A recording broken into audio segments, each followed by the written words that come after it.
George and Alec Gallup undertook an exhaustive investigation as to what makes some people more successful than other people. You know, the Gallup polls, those people. Using the polling techniques that had made them famous, the brothers researched and wrote a book, and one of their conclusions was, successful people read. Books provide a foundation for constructive conversation.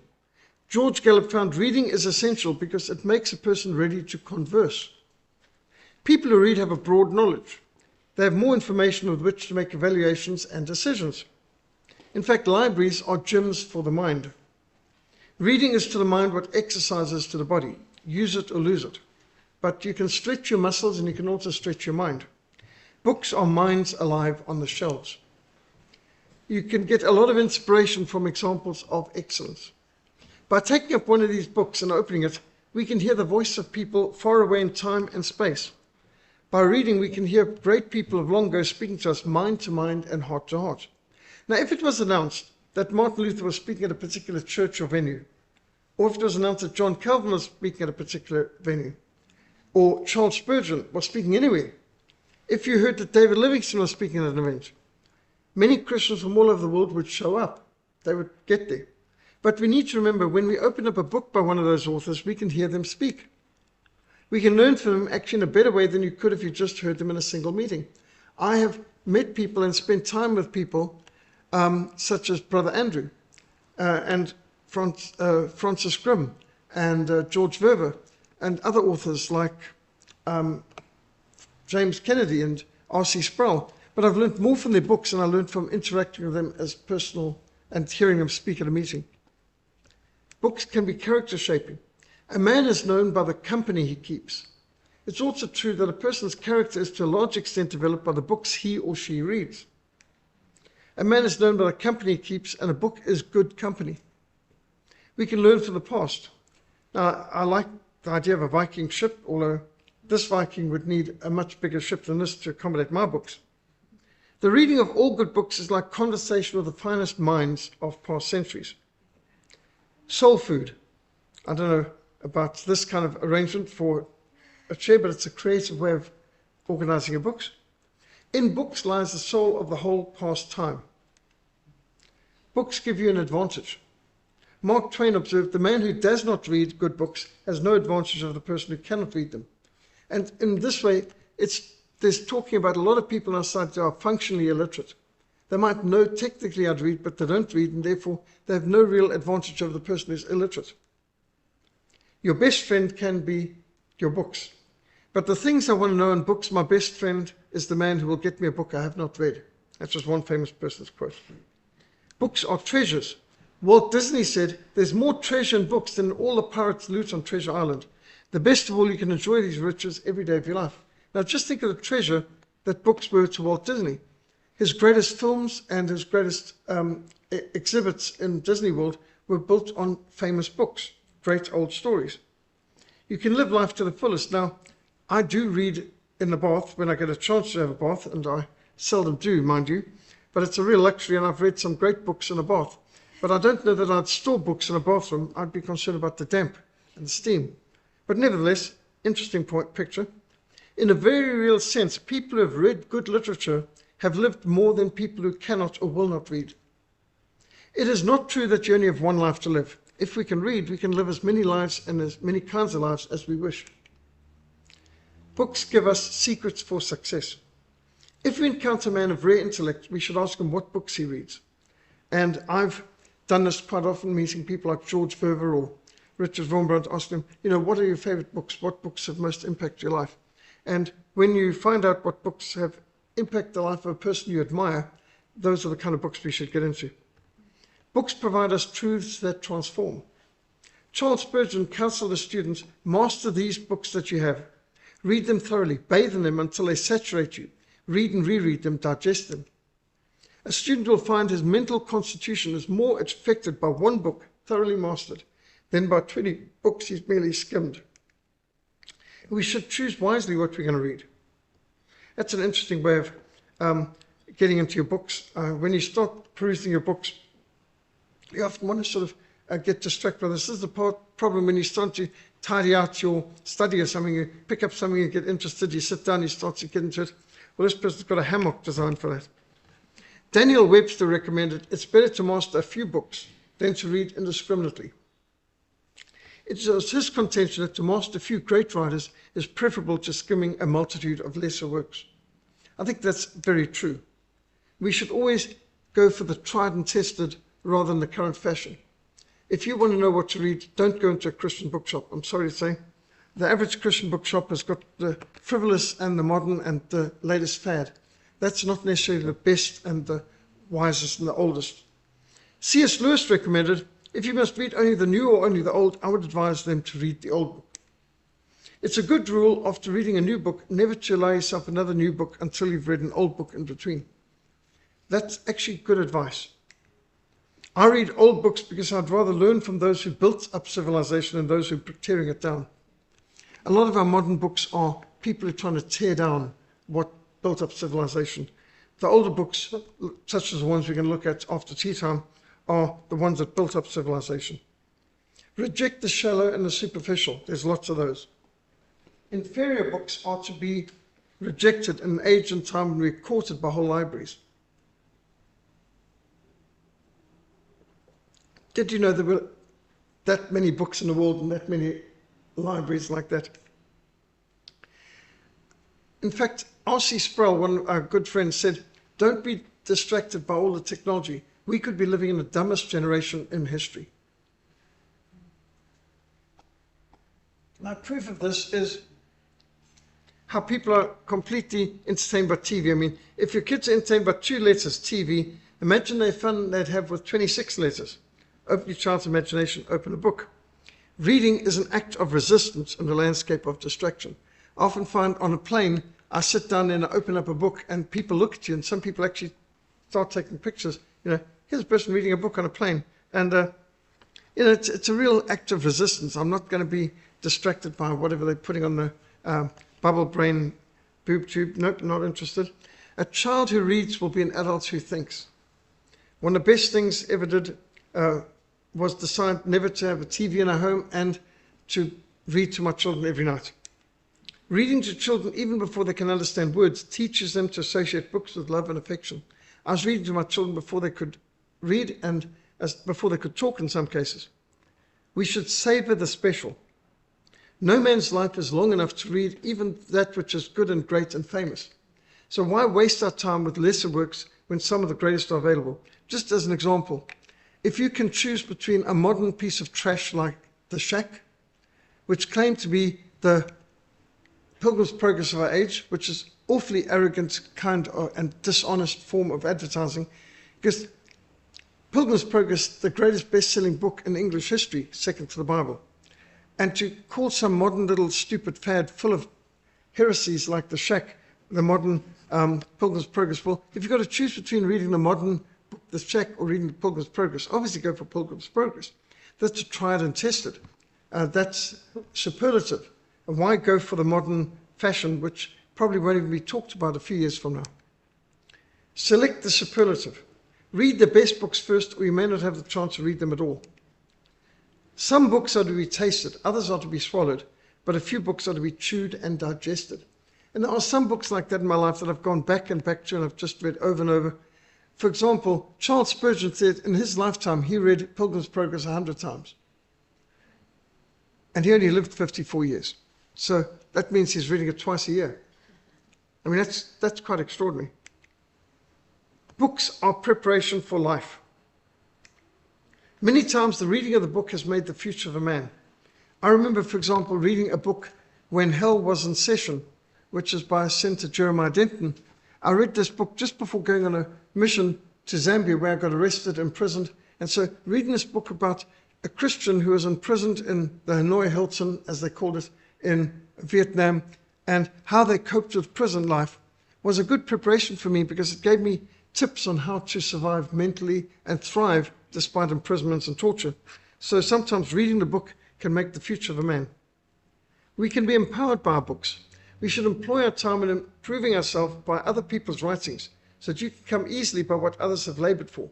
Now, Socrates said that a long time ago, but that's so true. And you can get real discipleship from a book. A.W. Tozer said, next to the Holy Scriptures, the greatest aid to the life of faith may be Christian biographies. And I think that is so true. We should focus on victorious Christians who changed the world. The reading of good biography forms an important part of a Christian's education. Biographies provide us with numberless illustrations for use in our own service. How much we can learn from the William Careys and David Livingstons and Hudson Taylors and Mary Slessors of this world. He learns to assess the true worth of character, to glimpse a work goal for his own life. Yeah, a man can't have too many books or cats. To decide how best to attain it, what self-denial is needed to curb unworthy aspirations, and all the time he learns how God breaks into the dedicated life to bring about his own purposes. So it's so important for us to focus on those who God used to change the world. Biography transmits personality. So some of the books I've written, being the Greatest Century of Missions and the Greatest Century of Reformation, to focus on a lot of biographies to introduce people to these great centuries, to understand the Greatest Century of Missions by looking at the 19 biographies of 19 greatest missionaries of the 19th century, or the Greatest Century of Reformation, look at the 16 greatest reformers of the 16th century. And I think for many people, they need to be introduced to biographies. So these are to whet people's appetite and get them into wanting to learn about these great lives. Who can gauge the inspiration to the cause of missions of great biographies like those of William Carey, the father of modern missions, or Adoniram Judson, America's first foreign missionary, or Hudson Taylor, the founder of the China Inland Missions, or C.T. Studd, the greatest cricketer of his time, who abandoned cricket to give his life to missions to China, to India, and then to the Congo. But the impact of these people. History is but the lengthy shadow of great men. Enrich your life, your work, your family, and your ministry. Those who love reading have everything within their reach. For a small price, you can visit other lands and great periods of history. Learn from some of the greatest minds and some of the great world shapers, and grapple with great issues. In the space of a few hours, we can learn what other people grappled with or researched or studied for their whole lives. I mean, to think that in one book, I can get a person's life's study, the core cream best of what someone else spent his life grappling with. Ordinary people have big TVs. Extraordinary people have big libraries. It's not hoarding if it's books. And in fact, I don't think you can have too many books. There's no such thing as too many books. It's just not enough bookshelves. Reading can seriously damage your ignorance. A house is not a home without cats or books. And in fact, the more cats, the more books, the better. And when it comes to looking after the bookshop, we've got our cats downstairs who look after CLB and ensure rodent-free environments as well. To destroy a person, you must first sever their roots. Alexander Solzhenitsyn saw that the communists sought to destroy people's understanding of the past. They want to pull down the statues. Cancel culture is just communism trying to replace Christianity with their new idols. They pull down the old statues to make space for their new history, their new idols. Cancel culture is just another word for cancel Christianity. It's a communist tactic which communists have used everywhere. They pull down statues, they rename streets, they rename monuments, they rename cities. They're trying to sever you from your roots. Our library is a hospital for the mind. So one of the books I wrote was Victorious Christians Who Changed the World, 32 biographies going from Perpetua through to Mary Slessor. So each century, understanding it from the life of one particular person or several people, so that we can get to understand through examples of excellence. These examples of excellence will empower us. History is a battlefield, and it's so important for us to know our history. Karl Marx said the first battlefield is the rewriting of history, and the communists have been seriously busy trying to rewrite history.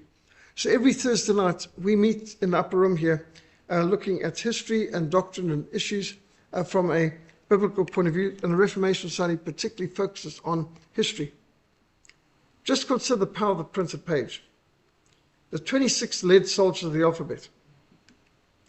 With 26 lead soldiers of the alphabet, we can conquer the world. Gospel literature is a great power. The Lord gave the word. Great was the company of those that published it. The written word can go where and when the human voice cannot. We distribute literature at traffic lights, often trying to get literature to homes and areas that we couldn't otherwise reach. Literature is the most cost-effective way of proclaiming the gospel. It has no passport or visa problems. We have passport and visa problems. Literature does not. It knows no fear, even in Muslim evangelism. It never loses its temper, no matter what the provocation or how overwhelming the people may be. The literature never gets tired. We get tired, but the literature does not get tired. It is never discouraged. It can tell its story over and over again. It can be received and read and studied in secret. We've had Muslim women in their hijabs coming up to us in the shopping centres where we're just doing literature, asking for the Christian liberation of women tract, putting it under their tent, doubtless to read somewhere in secret later. I mean, it's a great thing about literature. You can study it in secret. It speaks without an accent. We have an accent, but not literature. It never compromises if it's a good biblical message. The written word is more permanent than the human voice. We go home again. The literature stays in the field. A drop of ink can make a million think. So our mission is a literature mission. We import and export vast quantities of literature. We receive container shipments of Bibles and books from overseas, and we can process a 20-foot container, 17 tons offload in one day. It's like getting a camel through the eye of the needle, getting through our front gate, backing up with a container shipment, offloading in the driveway with a pickup truck to take our literature down to the end, to stores where we can organize them on shelves. Volunteers come and we call this frontline gym, where we can move 17 tons in a day, 17 tons on the average 20-foot container, and sometimes we get 40-foot containers too. The pallet jacks, to empty that is a lot of good. Who needs a gym membership when you can offload tons of literature? Sometimes we've had all of our men in the field. On this occasion, we had 4 women as the main ones organizing the literature. It's good if the men can be here, but if they're not, well, we make a plan. And Jonathan organized the literature for many years. And study packs, the Americans pay a fortune for these study packs for Sunday school, but we get them free because they put a date on it. And, you know, it's not like a Bible study expires on a certain date, like food. So we get this great high-quality literature, and sometimes from the printers, maybe they made a slight printing error on the cover or something. We get huge amounts of literature donated to us, Bibles even free. Sometimes second-hand Bibles, which we sort through and organize. Sometimes authors have donated books to us. When we were celebrating 400 years of the King James Bible in 2011, we got thousands of King James Version Bibles, and my favorite's the New King James personally. Some people like the English Standard Version. We use the NKJV as our personal favorite. Sometimes authors have donated a whole of their books to us, Sunday school materials. For many years, our stores was supervised by Florence. For 17 years, she was the store's cat.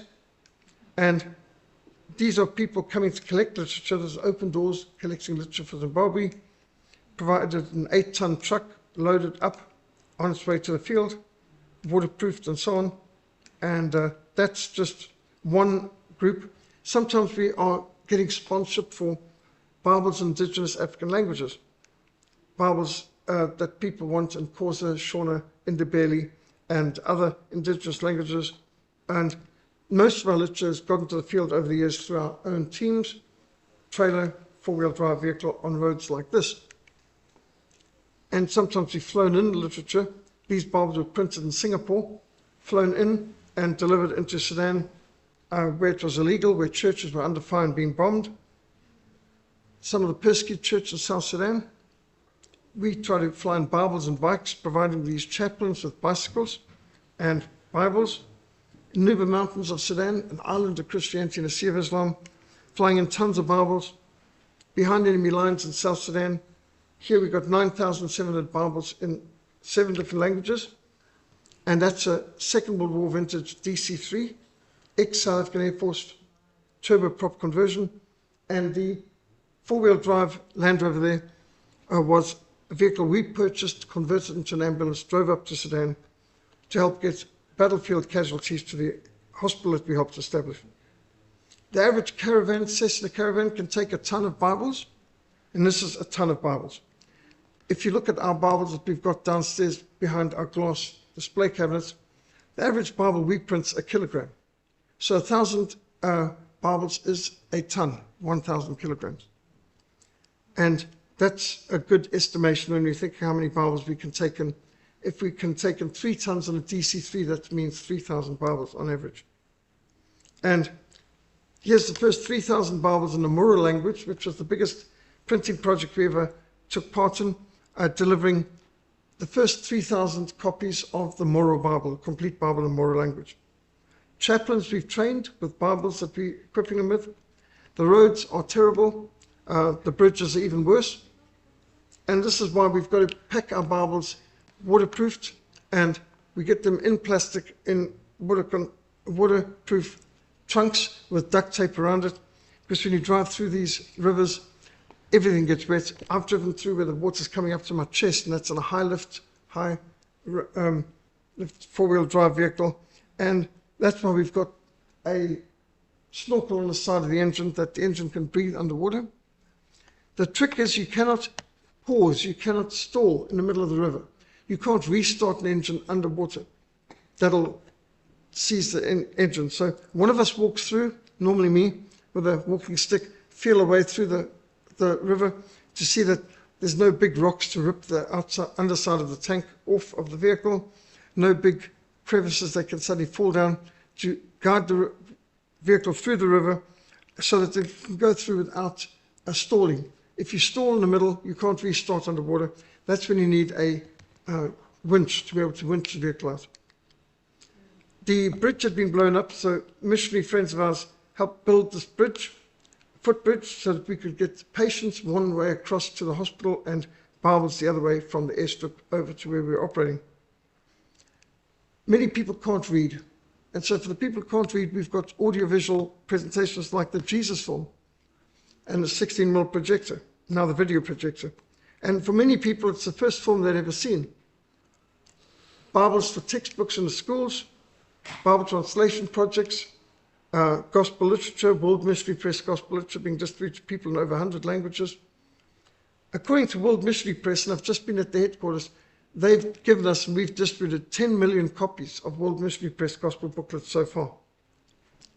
That's since 1991 that they've been estimating this. And you can see where Frontline Fellowship has been. There's always a line of people behind reading literature. We believe in the power of the printed page, the 26 lead soldiers of the alphabet. So we should always have literature with us to sow a seed, and we should have Bibles available for new converts. And for people to get a Bible from us, they normally have to memorize some part of Scripture, like the 10 Commandments, and then we'll give them a Bible for free. So you say, this Bible might cost 10 Rand or $10, but you give me 10 Commandments, I'll give you a Bible. And then there's these great Broadway, Narrowway posters that we can take in the field as well for people who are not literate. And we've got audio Bibles as well. Tanzania, Congo, also Congo. You can see the French Gospel of John and Romans being distributed in Congo and Burundi. Congo for Christ. A lot of these Bibles, like the Reformation Study Bible, are prized all over Africa, so they've got to pass a Bible exam or memorize a large amount of Scripture to earn this. It's a real high prize, a person getting a Reformation Study Bible. But the vision is Africa for Christ. And you can go onto our Frontline Mission SA.org website and see a lot of the pictures and stories and examples of literature ministry all over Africa.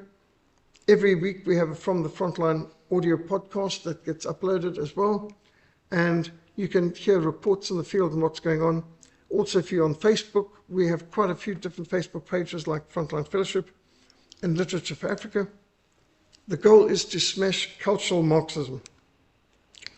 1 Corinthians 15, but thanks be to God, He gives us the victory through our Lord Jesus Christ. Therefore, my dear brothers, stand firm. Let nothing move you. Always give yourself fully to the work of the Lord, because you know that your labor for the Lord is not in vain. Whatever we do for the Lord is not in vain. And so we are what we read. Any questions, any comments, complaints, criticisms on You Are What You Read?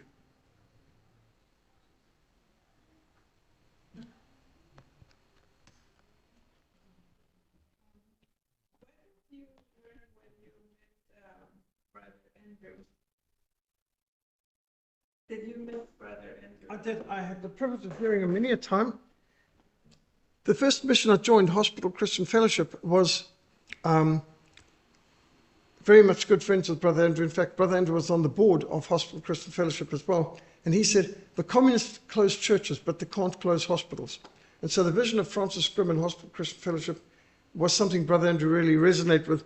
Train the medical personnel to be evangelists through Hospital Christian Fellowships so that they can keep ministering to the patients. As he said, more people pass through the hospitals of the world than through the churches. So it's a very strategic mission. And Hospital Christian Fellowships were established in 100 countries of the world by Francis Grimm on a South African passport, which is quite impressive because South African passports were not accepted in many countries of the world back in the 60s, 70s, and 80s. But Brother Andrew, first time I met him, he was speaking about the need to smuggle 1 million Bibles into China. Now, that's back in 1979. And I thought, that's a bit much. What chance does he have of that? Well, when I came out of the army 2 years later, he was visiting Hospital Christian Fellowship in Kempton Park again, and he's giving a report back on Operation Pearl, how they successfully delivered 1 million Bibles into China, and almost all of them got through. Very few were intercepted by the government. A massive smuggling operation, the biggest smuggling operation ever. I smuggled in 9,700 Bibles into Sudan, which is the largest shipment of Bibles ever smuggled into an officially Islamic country. But 1 million in one night into communist China. I mean, just think, the logistics, the fundraising, everything involved. They had to have a ship, they had to have a way of floating these Bibles ashore so that they had them in waterproof packages, float them ashore. They had people receiving them in China who then spread out all over China to deliver them, and most got through.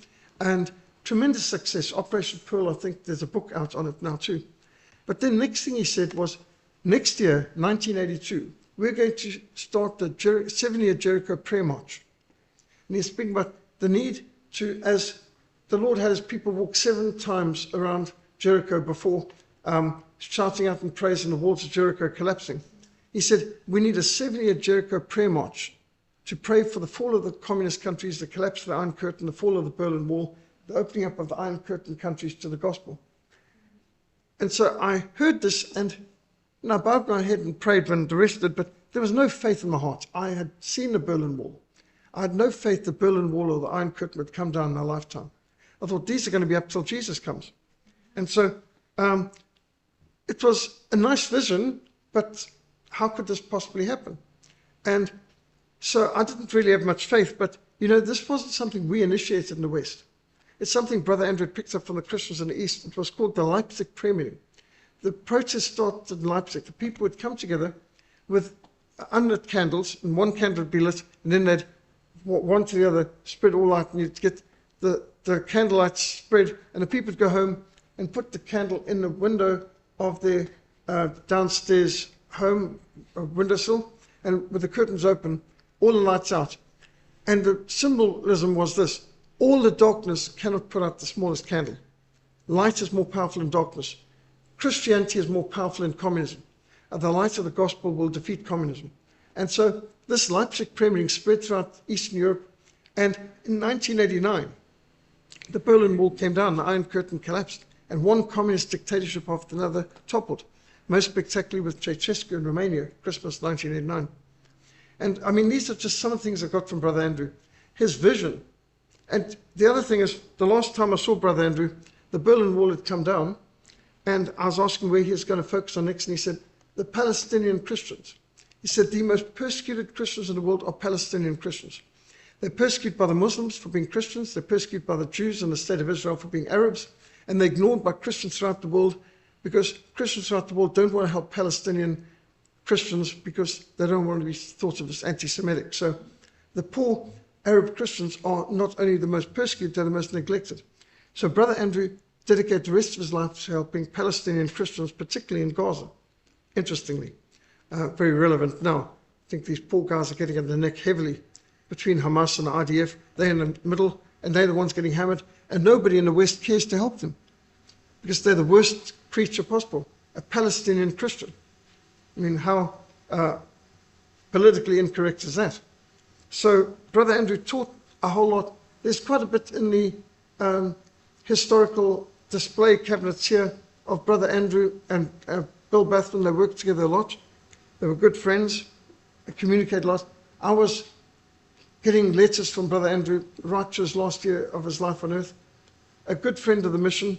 He loved a lot of what we did. We did cooperation with Open Doors in Sudan, Mozambique, Angola, and Zimbabwe as well. So Brother Andrew is one of the most inspiring Christians of the 19th century, a treasure of the Netherlands. Absolutely magnificent example here. I learned a lot from him, but one thing is he really believed in living by faith. And you read this in his book, how the college they were training at WEC, Worldwide Evangelization Crusade, they would not get any money for when they had to go on speaking tours. Except they got £1 to start with, and they had to give that pound back when they came back to the college. They had to pray and everything, but they couldn't take up an offering, and they were not allowed to mention money, but they had to trust God for all the funds needed for petrol, travel, train tickets, whatever it was. And Brother Andrew managed to launch a major mission on that kind of principle. And his VW Beetle that he drove all around the world, just absolutely extraordinary how long that lasted. The VW is well made, but it went several times around the clock. So the mechanic looked and said, "This vehicle's not bad for this much on the clock." And he said, "No, but it's been around a few times already." And the mechanic said, "This should not still be driving."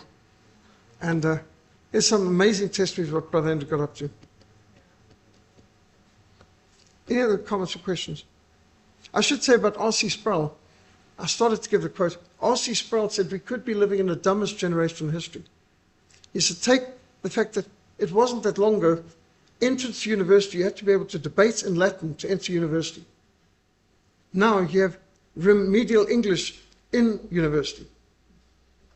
He said you used to have in your manuals, car manuals, how to set the timing of the cam chain and how to change the spark plugs. He said now the car manuals have, do not drink the contents of the battery acid.